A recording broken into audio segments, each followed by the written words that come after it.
Wanted to shoot a little update video. I do have the 929 back. So this one I had bought earlier this summer, and I thought it was going to be in running condition. I was told it was running condition.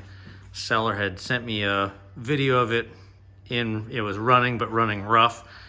I got it here, had rust in the tank. It was leaking a little bit of oil, so I didn't know what I got myself into. The bike only has 3,000 miles. It's just absolutely gorgeous. So even though I got a decent price on it, I knew that all got washed away by the money I was gonna have to put into it. It's a cold day today, so I'm just shooting in the garage. It's a little windy too, so this should help with some of the wind noise for the video. But just kind of wanted to give a little update on what's going on with this bike. So yeah, I took it to a shop, and it was a radiator shop.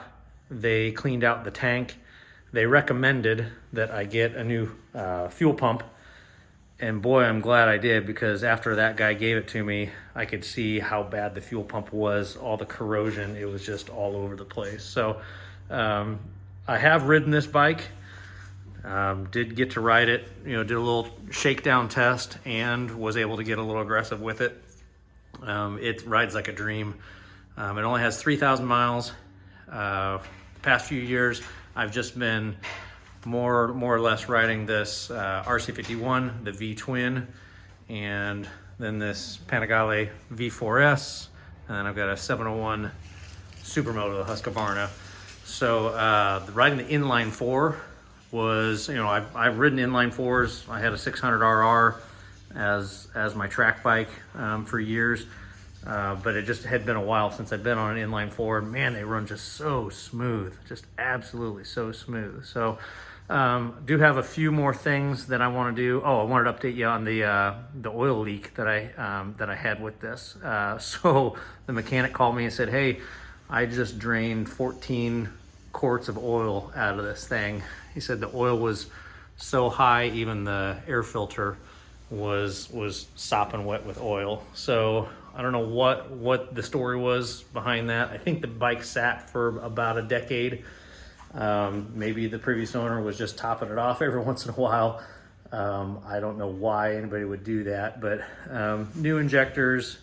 There are a few other minor things just because the oil had reached so high that he had to replace. So it's fun to look at these two bikes right next to each other. I really enjoy seeing, it's like you would see them on the sales floor next to each other. So yeah, pretty cool. Got a few small remaining projects with it. This is so minor, but you can see that little on the black there, it just got chipped away. Probably moving around the garage. And then it does have one on the other side. Can't really get to it right now. This tail fairing, I ended up ordering a new one because this, you can see, is all scratched up. You can get the sticker for the other side, but you can't get this side. So a new tail fairing, OEM, new old stock, was like 260 bucks. So I thought that was a steal. So yeah, I hopped on that right away. So I'm gonna make those few little adjustments, and then it's done, and we can ride it. Just funny, it's got stock blinkers, reflectors, the full mud flap.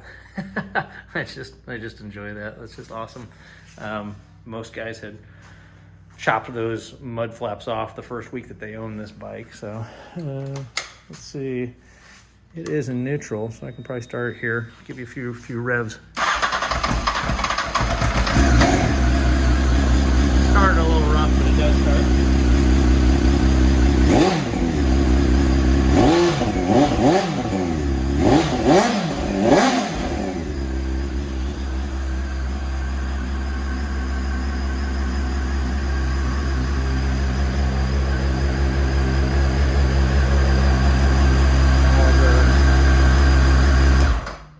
All the signals, everything works. It's good to go. All right, thanks guys.